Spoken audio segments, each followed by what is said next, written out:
주님께서 여러분과 함께 또한 사제의 영과 함께 루카가 전한 거룩한 복음입니다. 주님 영광 받으소서. 엘리사벳은 해산달이 차서 아들을 낳았다. 이웃과 친척들은 주님께서 엘리사벳에게 큰 자비를 베푸셨다는 것을 듣고 그와 함께 기뻐하였다. 8회째 되는 날 그들은 아기의 할례식에 갔다가 아버지의 이름을 따서 아기를 지카르야라고 부르려 하였다. 그러나 아기 어머니는 안 됩니다. 요한이라고 불러야 합니다 하고 말하였다. 그들은 당신의 친척 가운데는 그런 이름을 가진 이가 없습니다 하며 그 아버지에게 아기의 이름을 무엇이라 하겠느냐고 손짓으로 물었다. 지카르야는 글 쓰는 판을 달라고 하여 그의 이름은 요한이라고 썼다.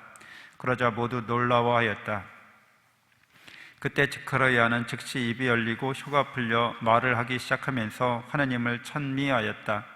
그리하여 이웃이 모두 두려움에 휩싸였다. 그리고 이 모든 일이 유다의 온 산악지방에서 화제가 되었다. 소문을 들은 이들은 모두 그것을 마음에 새기며 이 아기가 대체 무엇이 될 것인가 하고 말하였다. 정녕 주님의 손길이 그를 보살피고 계셨던 것이다.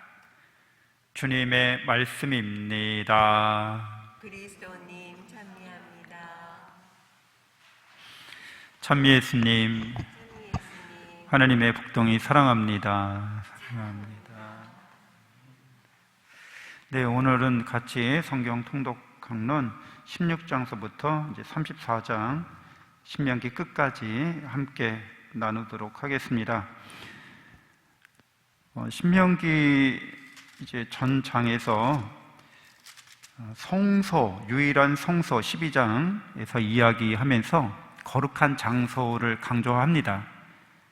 그러니까 여러 지역, 지방에서 드리는 제사가 그 지역에 있는 이방인들의 종교 제례와 제사의식과 혼합되어질 그런 위험 때문에 실제로도 이제 그렇게 종교 혼합주의 형태로 이방 신들을 이스라엘 민족이 같이 섬긴 거죠. 하느님도 섬기고 그쪽 이방 지역의 이방인들의 신들도 같이 섬기고, 그러니까 하느님만을 올바르게 섬기기 위해서 유일한 성소, 하느님 선택하신 곳, 그곳에 와서 거룩한 장소에 와서 하느님께만 진정한 예배를 드려라, 이렇게 권고하고 강력하게 그 말씀을 모세를 통해서 전하십니다.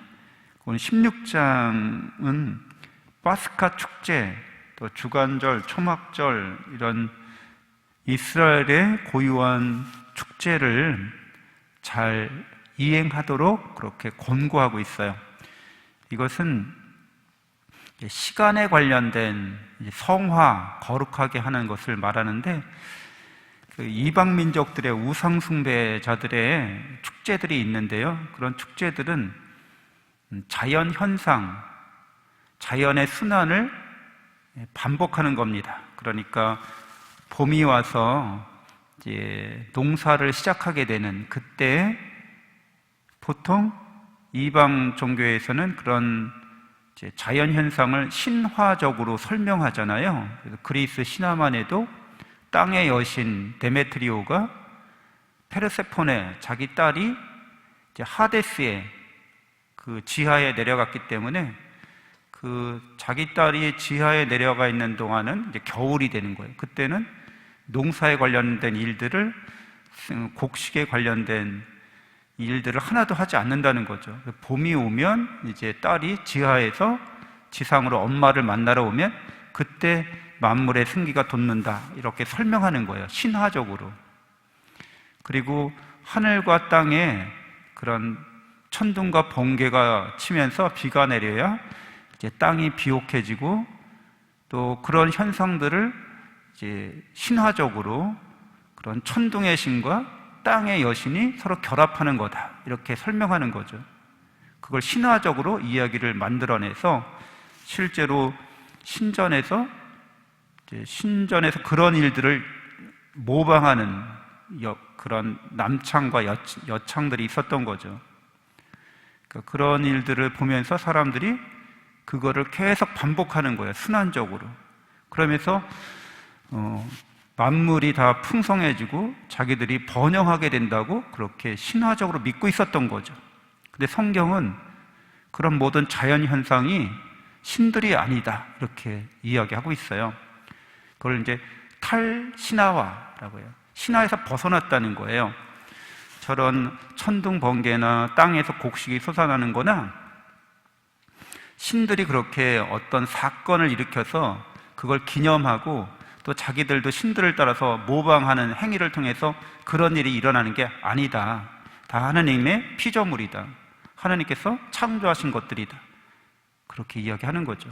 그래서 이스라엘 사람들은 축제를 지낼 때 이방인들은 봄, 여름, 가을, 겨울에 따라서 그런 신화들을 따라서 축제를 지내지만 이스라엘 사람들은 역사적 구원 사건을 기념하면서 축제를 지내는 거죠. 그러니까 하나님께서 신화적 그런 존재가 아니라 실제 인간의 역사에 개입하셨다. 그래서 이집트에서 노예살이하던 우리를, 종살이하던 우리를 구원하신, 해방시켜주신 하나님이고 우리는 그 사건을 기억한다는 거예요. 그래서 축제를 연다는 거죠. 구원의 축제를, 역사적인 축제를 연다는 겁니다. 그러니까 이방인의 신들은 거짓신이고 그들이 믿는 것은 신화일 뿐이고 실제로 그들이 바라고 원하는 것을 위해서 신전에서 음란한 짓을 하거나 또는 그 신들에게 심지어는 자식들을 제물로 바치거나 그 모든 약자들을 억압해서 그들을 자신들의 의지와 상관없이 이제 자신들의 욕망을 채우기 위한 제물로 봉헌하는 거죠. 그래서 이런 우상 숭배 때문에 그들이 멸망당한다고 하나님이 말씀하시고 너희는 새로운 그 약속한 그 땅에 가서 그런 우상 숭배들을 일소하라고 그렇게 이제 모세를 통해서 명령하고 있는 거죠. 그래서 모세가 이 새로운 땅에 가서 이스라엘 민족이 참된 하나님을 믿고 그 말씀에 따라서 계명을 지키면서 살아가는 것, 그것은 곧 정의롭게 그 사회를 유지하라는 거죠. 억울한 사람이 없게 만들라는 거예요. 그리고 약한 사람, 또 가난한 사람들 대표적인 것이 이제 과부와 고아와 이방인입니다. 그래서 과부와 고아 이방인들을 그들을 지켜주라고 그들에게 관대하게 너그럽게 대하라고 그래서 너희의 11조를 그들을 위해서 쓰고 7년마다 그들의 빚을 탕감해주고 그렇게 이야기하고 있는 거죠. 그리고 심지어는 가난한 그 사람들뿐만 아니라 동물들까지 동물들의 요즘에는 뭐 동물권이라고 하나요? 생명권이라고 하나요? 그런 가장 말 못하고 또 미물이지만 가축이지만 존중해줘야 된다는 거죠. 그들도 쉬는 시간을 가져야 하고 일할 때 불이망을 씌워서 그들이 먹는 것들, 일하면서 먹는 것들을 먹을 수 있게 해주라는 말까지 합니다. 그러니까 자비로운 사회, 정의롭고 자비로운 사회를 그 땅에 가서 이제 이룩하라고 모세를 통해서 말씀을 해주십니다. 그러니까 우상숭배를 일소하고 하나님께서 원하시는 그런 공동체를 이루어가는 것들이 이스라엘 민족의 소명이었던 겁니다. 사명이었던 겁니다. 그래서 이 신명기의 말씀은 그 하나님께서 우리에게 내신 그 계명, 그 말씀이 보편적인 거다 이렇게 얘기합니다. 그러니까 어디 특별한 곳에 특별한 사람들에게만 그렇게 실천하는 것들을 요청하는 것이 아니라 사실은 우리 마음에 있다는 거죠. 그래서 신명기 30장 11절에 말씀은 가까이 있다 이렇게 얘기해 주십니다. 30장 14절에 사실 그 말씀은 너희에게 아주 가까이 있다. 너희 입과 너희 마음에 있기 때문에 너희가 그 말씀을 실천할 수 있는 것이다. 그러니까 하나님의 사랑은 올바른 사랑이어야 한다는 것이고 또 너그러운 사랑이어야 한다는 거죠. 그리고 그 사랑, 이런 사랑의 너그러움과 올바름은 우리 마음에 있다는 거예요. 새겨져 있다는 거예요. 그래서 꼭 너희만이 아니라 사실은 모든 사람이 다 실천할 수 있는 말씀이라고 이야기해주고 있습니다. 그래서 마음의 할례라는 표현을 써요. 이 신명기에서 30장 6절에 주 너희 하나님께서 너희의 마음과 너희 후손의 마음에 할례를 베푸시어 너희가 마음을 다하고 정신을 다하여 주 너희 하나님을 사랑하게 하셔서 너희를 살게 해주실 것이다. 사랑이 우리 마음속에 있기 때문에 그 마음에 할례를 받는다는 것은 그것을 우리 마음에 사랑을 새긴다는 거죠. 표가 나게 하는다는 거죠.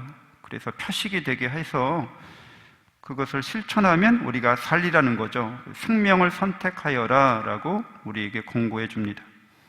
그래서 우리가 하나님 앞에서 이스라엘 민족이 마음에 있는 하나님의 말씀을 실천하면 복을 받고 잘 살게 되지만 우상 숭배자들을 따라서 그 말씀을 어기면 자비롭고 정의로운 사회를 이룩하지 못하면 저주받고 멸망하게 되리라고 그렇게 신명기에 이어서 말씀하고 있습니다.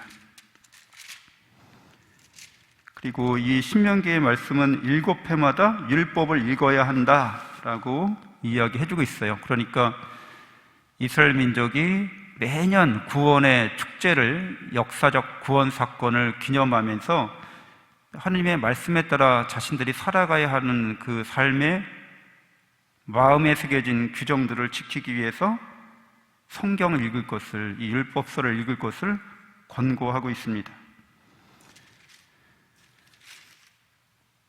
네, 그래서 모세는 이제 마지막으로 하나님께서 가르쳐 주신 대로 그 약속의 땅이 보이는 느보산에 올라가서 이제 눈을 감게 됩니다.